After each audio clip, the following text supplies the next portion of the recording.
हमारा पुराना तौर तरीका छाछ, नींबू पानी, शिकंजी का सबसे बढ़िया है। डॉक्टर सिंघल, आपसे दो बातें हम यहाँ समझना चाहेंगे। सबसे पहली बात जो बार बार बात आ रही है कि एहतियातन जो मेंटेनेंस की जो बात हो रही थी कि नींबू पानी, शिकंजी ये सब पिया जाए, ORS की बात हो या नींबू पानी की बात हो, जो डायबिटिक्स हैं उनको क्या करना चाहिए ऐसे में, क्योंकि उसमें चीनी तो आप उनको दे नहीं सकते, तो वो क्या ध्यान रखेंगे? नहीं, डायबिटिक्स में सबसे इंपॉर्टेंट चीज़ तो यह है कि बचाव बहुत ज़रूरी है, क्योंकि फूड पॉइजनिंग, गैस्ट्रोएंटेराइटिस या कोई भी बीमारी जो है डायबिटिक्स में ज़्यादा संगीन रूप लेती है और जल्दी उनको इतना बीमार कर देती है कि उनको अस्पताल में जाना पड़ता है। और मगर जिस समय ये आप प्रिवेंशन के लिए ORS ले रहे हैं या नींबू पानी ले रहे हैं जी, अगर आप कुछ देर के लिए अगर आप नींबू पानी ले भी लेंगे, ORS ले भी लेंगे, तो मेरे ख्याल में उससे कोई इतना फर्क नहीं पड़ेगा, नुकसान नहीं होगा। और जो आपने रेफ्रिजरेटर्स की जो बात कही थी, फ्रिज में कोई भी खाना कितनी देर तक रखा रहे तो सुरक्षित है? क्योंकि कई लोग 3-3, 4-4 दिन तक खाना उसमें रखे रहते हैं, और कौन सी चीज जल्दी खराब हो जाएगी जो बिल्कुल ना खाएं? अगर आप 5 डिग्री सेंटीग्रेड से नीचे अगर आप फ्रीजर में रख देते हैं, अच्छा, तो 1 वीक तक भी खाना आराम से आप लेकिन आजकल पावर कट्स भी बहुत होते हैं डॉक्टर सिंघल। हाँ, उसका तो ध्यान रखना। जहां पावर कट हो रहे हैं वहां ऐसा कोई रिस्क ना लें, ऐसा कोई जोखिम ना उठाएं। बेस्ट तो यही है कि आप फ्रेश फूड ताजा बनाएं तभी खाएं और अच्छे से कुक करें उसको। संजीव जी, कई बार हाफ कुक्ड फूड भी प्रॉब्लम करता है। डॉक्टर सैली, कुछ जी, आपके पुराने पिछले प्रश्न के लिए मैं बताना चाहूंगा जी जरूर। कि जो चीनी डालते हैं ORS में, वो टेस्ट के लिए नहीं होती। चीनी डाली जाती है ताकि उसको जो सॉल्ट है वो अंदर खींच लेगा, सेल के अंदर जाने के लिए होती है। तो टेस्ट से कोई मतलब नहीं है, यानी कि अगर डायबिटीज को भी होगा तो चीनी के बिना का डालेंगे तो उसका एब्जॉर्प्शन नहीं होगा, एब्जॉर्प्शन नहीं होगा, सोडियम एब्जॉर्ब नहीं होगा, पानी भी एब्जॉर्ब नहीं होगा। तो पानी को एब्जॉर्ब करने के लिए चीनी डाली जाती है, ताकि टेस्ट के लिए, test is a secondary thing.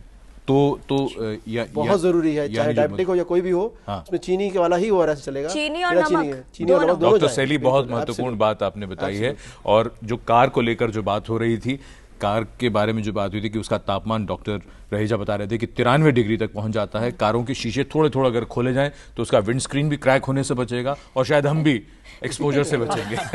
हाँ, डेफिनेटली। और यदि आप कार के अंदर बैठना चाहते हैं तो थोड़ी देर उसके शीशे, दरवाजे खोल दीजिए, थोड़ा AC ऑन कर दीजिए और 1 या 2 मिनट के बाद गाड़ी के अंदर बैठेंगे तो आपको कंफर्टेबल फील होगा और हीट इलनेस होने का खतरा भी कम हो जाएगा।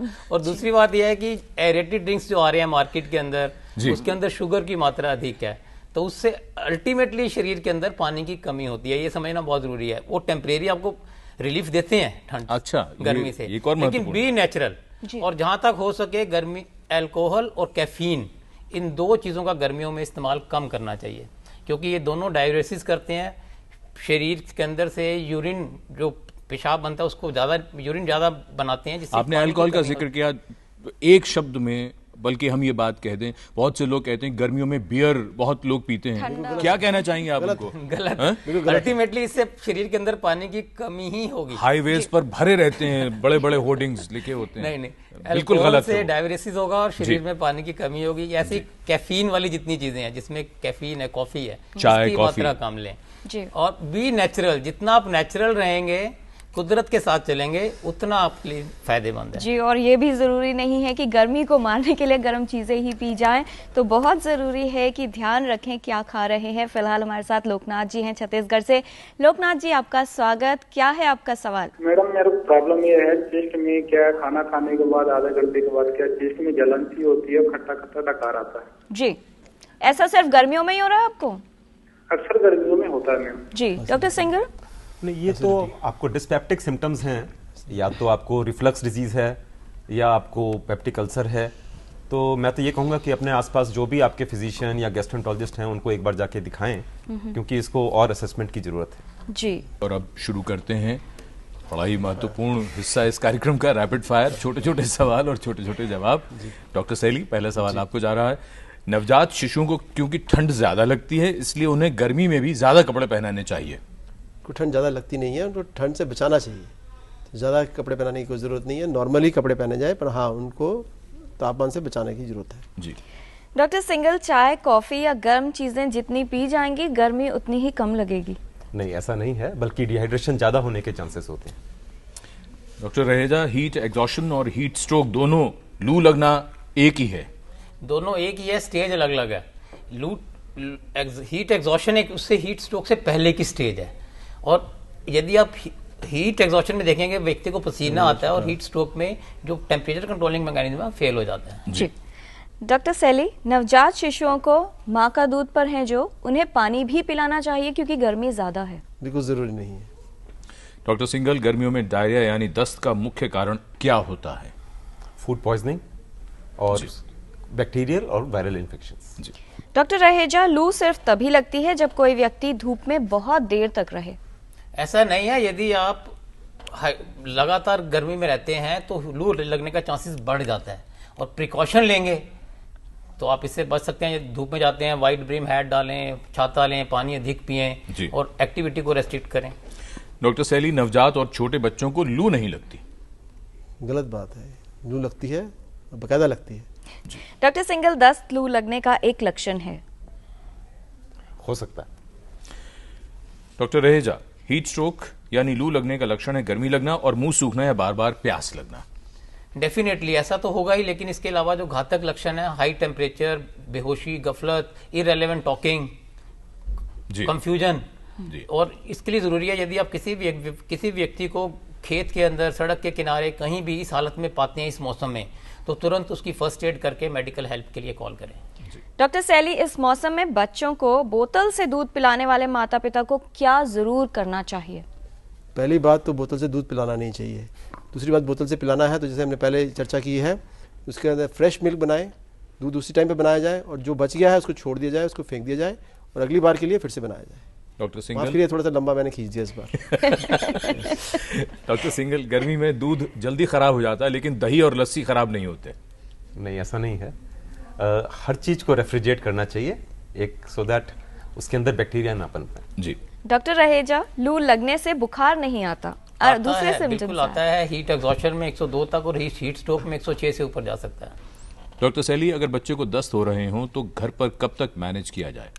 अगर उसको बच्चे को दस्त हो रहे हैं और बच्चे की आंखें धस रही हैं या उसको डिहाइड्रेशन के साइंस आ रहे हैं, जो कि मैं इलैबोरेट नहीं करना चाहता, तो उसको तुरंत ले जाने की जरूरत है। जी डॉक्टर सिंगल, एक दिन में कितने दस्त होने पर डिहाइड्रेशन की स्टेज आ सकती है?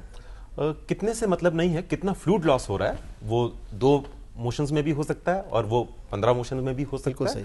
इंपॉर्टेंट ये है कि आपकी अगर स्किन ड्राई हो रही है, मुंह ड्राई हो रहा है, यूरिन आउटपुट कम हो रहा है, तो ये सब डिहाइड्रेशन या गफलत में जा रहे हैं या आंखें धस रही हैं, ये डिहाइड्रेशन के साइंस है। डॉक्टर रहेजा, लू लगने का खतरा किसे ज्यादा होता है?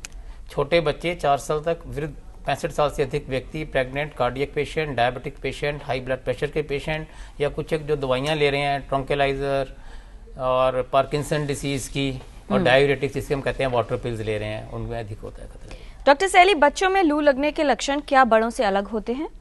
लू लगने के लक्षण ऑलमोस्ट सेम ही होते हैं। उनमें भी बच्चों में भी वही प्रॉब्लम आती है जिसमें बच्चा के लेथार्जिक हो जाएगा और निढाल सा लगेगा और बच्चे को फिर उसके बाद फीवर भी हो सकता है। डॉक्टर सिंगल, खूब ठंडा पानी पीने से लू के रोगी को बहुत लाभ मिलता है? नहीं, ऐसा नहीं है। जी डॉक्टर रहेजा, लू लगने के बाद से यदि बुखार आए तो पट्टी रखना अच्छा विकल्प होता है? पट्टी रखना और इसके अलावा पूरे शरीर को ढीला करके आप नॉर्मल टेम्परेचर का पानी, नलके का पानी या मटके जितना ठंडा पानी शरीर पे डाल के उसको हवा कीजिए, एवोपरेट होने दीजिए।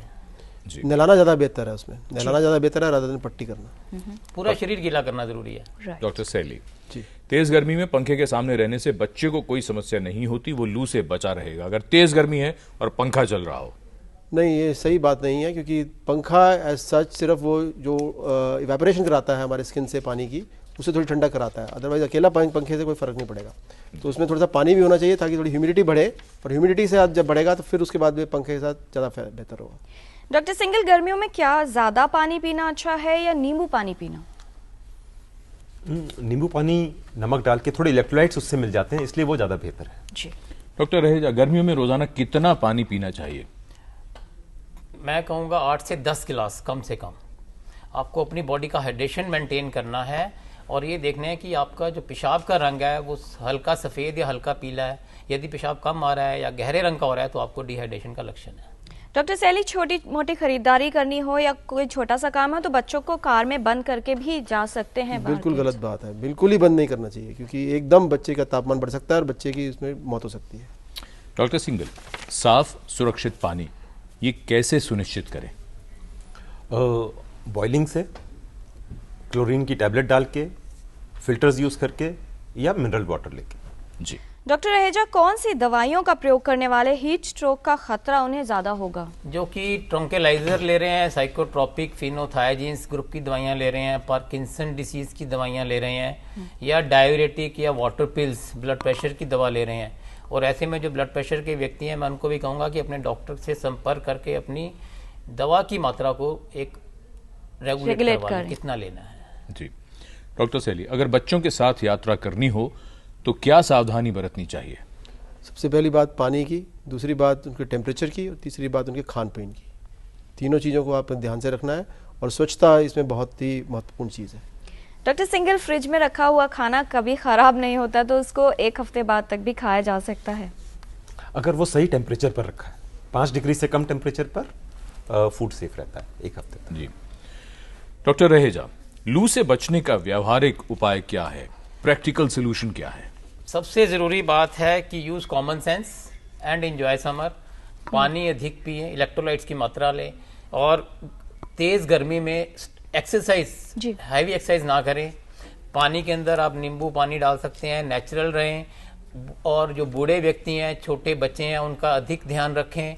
उनके साथ एक बडी सिस्टम कहते हैं, उनके कांटेक्ट में रहें आप, उनको सुबह शाम कॉल करें, मिलें, और छोटे बच्चों को बार बार देखते रहें। और इसके अलावा यदि किसी भी व्यक्ति को आप देखते हैं कि गफलत में है, बेहोशी में है, रोड साइड पे है, उसका ध्यान रखें। सूती कपड़े, हल्के रंग के कॉटन के कपड़े डालें, वाइट ब्रिम हैट, छाते का इस्तेमाल करें जी। खुश रहें, मुस्कुराते रहें, गर्मी कम लगेगी। आपने जवाब के साथ संदेश भी दे दिया। और फिलहाल आगरा से एक हमारे दर्शक हैं अनिल शर्मा। अनिल शर्मा जी, आपका स्वागत। समय है कम, जल्दी से पूछ लीजिए, क्या जानना चाहते हैं? सर नमस्कार। नमस्कार सर, मेरा 1.5 साल का बच्चा है जी, और 1 महीने पहले गांव गए थे सर, तो धूप लग गई उसको, धूप से तब से उसको दस्त लगे हुए हैं जी, और अभी तक कंटिन्यू है। मतलब तो 3-4 डॉक्टरों से दिखा दिया, ORS भी पिला दिया, सब कुछ पिला दिया, लेकिन मतलब एक दिन भी ऐसा नहीं है जिस दिन 3 या 4 बार से कम हो गया हो। कितने दिन हो गए इस समस्या को? सर 1 महीना हो गया लगभग। डॉक्टर सैली, क्या कहना चाहेंगे आप? क्रोनिक डायरिया हो रहा है बच्चे को। क्रोनिक डायरिया में तो आप जांच करवानी पड़ेगी, इसको बच्चे को ले जाइए हॉस्पिटल में, और ले जाके जांच करवाइए, और उसके बाद ही बता सकेंगे क्या करना है। जी डॉक्टर सिंगल, क्या संदेश देना चाहेंगे? डॉक्टर रहेजा ने तो बहुत सारे टिप्स दिए, आप क्या बताना चाहते हैं? सबसे इम्पोर्टेंट चीज़ है अपने हाथ धोने हैं जी। पानी साफ होना चाहिए, ट्रीटेड होना चाहिए, और खाने को अच्छे से कुक करके 5 डिग्री से कम टेम्परेचर में स्टोर करना। डॉक्टर सैली, बच्चों को अक्सर हम कहते हैं बाहर जाके खेलें, मगर ये एक टाइम है जब बच्चों को हम अंदर खेलने के लिए प्रेरित करें, और उसके बाद में जब उन्हें बाहर जाना है तो शाम में जाएं या सुबह सुबह जाएं। दिन में उनको पक्का अंदर ही खेलना चाहिए, और खूब पानी पिएं, खूब स्वस्थ भोजन खाएं, और खूब मजे में रहें। बहुत धन्यवाद इस तमाम जानकारी के लिए doctor Raheja, doctor Singal, doctor Arvind Saili. आप सभी का बहुत ज़रूरी है कि आप गर्मियों का मज़ा तो लें, लेकिन छोटी छोटी बातों का ध्यान रखें, जिससे आप भी गर्मियों में स्वस्थ रह सकें। और जैसा कि निदा फाजली ने कहा है कि सफ़र में धूप तो होगी, जो चल सको तो चलो।